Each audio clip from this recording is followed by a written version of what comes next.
Okay, the Cleveland Browns are a team that we have our eye on. They're in the AFC, could be a little tough. They have a tough division as well, but everything else looks really good for them. They got the quarterback, they've got the players around him, they fixed the defense. And in this video, I'm going to show you a receiver from the last preseason game that nobody is paying attention to. If you're new to our channel, we make videos about and for teams and stories that the national media totally ignores. Cleveland Browns being one of those teams that they're just not getting talked about at all.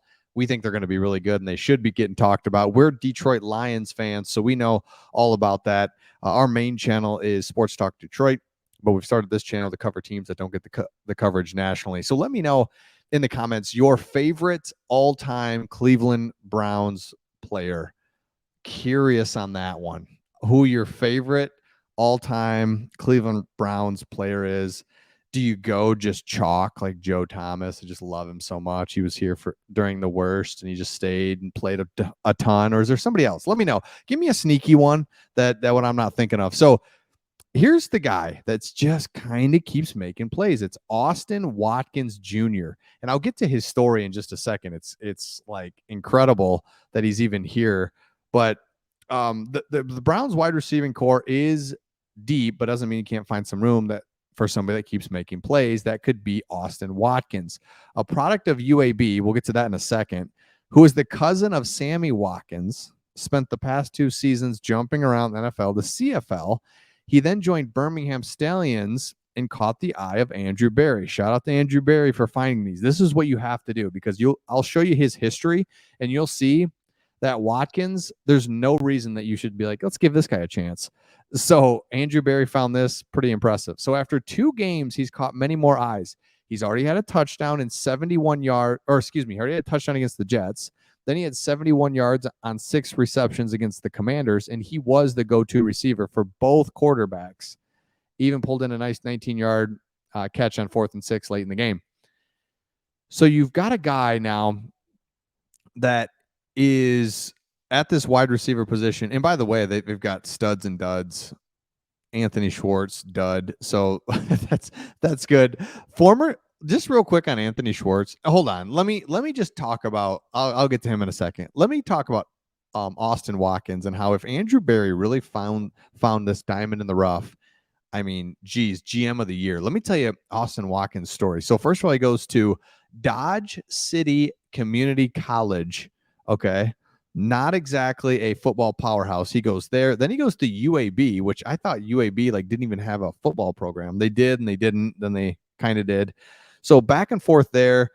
Nothing crazy. In college, it's not like he like tore it up at UAB. So it's like, what's up? No, but I mean, he's 6'3", 210, can run good. So I mean, that's right. He's like physically got some stuff there. He's got a 4.5 40.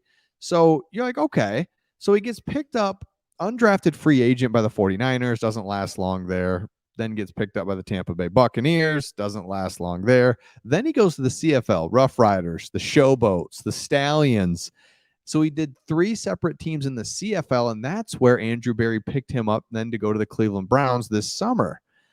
So nothing would indicate that this guy's just like this great player. I mean, not at all. In fact, even in the CFL, he didn't really do a whole lot. So he's got the size, the explosiveness, and you're just kind of giving him a chance here in camp, but he's making the most of it. So the Cleveland Browns, and this is what I mean, we're seeing in Detroit, in order to take that leap and really advance just your roster and everything, you've got to have a couple guys come out of the woodwork that you just were not expecting at all. So for the Lions, it's been a couple guys. You got to draft well, you got to do all the stuff you're supposed to do. But if you can have a guy out of the CFL just kind of hit, that's the type of stuff that you need in order to advance your rebuild, or not even rebuild necessarily for the Browns, but it's like, hey, how are we going to get over the hump? Like, what do we need to do? And you need guys to come out of the woodwork. So let's take a look at the depth chart real quick, and you'll see what I'm talking about with the Cleveland Browns. They have a really good deep team, so it's something that we got to keep an eye on. So if you look at their Deshaun Watson, of course, it's going to be a full year with him. You're going to also have a revamped defense. But look at wide receiver wise. Elijah Moore is great. Donovan Peoples-Jones, if he takes another step here, David Bell, But look at Austin Watkins all the way buried in the depth chart, but he's one. What if he can come up, be a good second teamer, rotational piece for you? So you just start looking at this Cleveland Browns team and you wonder, where's the depth? Is the depth there? If the depth's there, then the offensive line's there. Offensively, you're good. Defense is revamped. Jim Schwartz. So this is just one example, Austin Watkins, of a guy that's just playing well, preseason games, coming out of nowhere. Absolutely love that. Now let's go back to the let me get back to it here. Studs and duds. So there's another stud, really the quick I want to Elijah Moore is really gonna be good. Picked him up, remember, from the Jets. It's like the Jets. So are you good? Are you bad? Anybody that comes from the Jets, who the heck knows? But he is a good player that really looking for him. AJ Green, cornerback, don't love that just because they have a lot of secondary depth. But let me go back to the other stud real quick. Let me find it. Hang with me. We're going back. Oh, the linebacker, Jeremiah. I don't know how to say his name. Let me look at him here. The linebacker that you have, boom. Look at this guy. 6'2", 221. Yeah, Notre Dame. That's right. That's right. Looks like he's 47. Oh, he's 23 years old. Oh my gosh. Sorry, I'm looking at some different stats. So basically what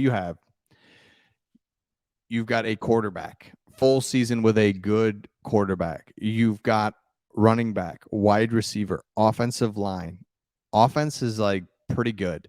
Then you start looking at defensively. How could you not be better?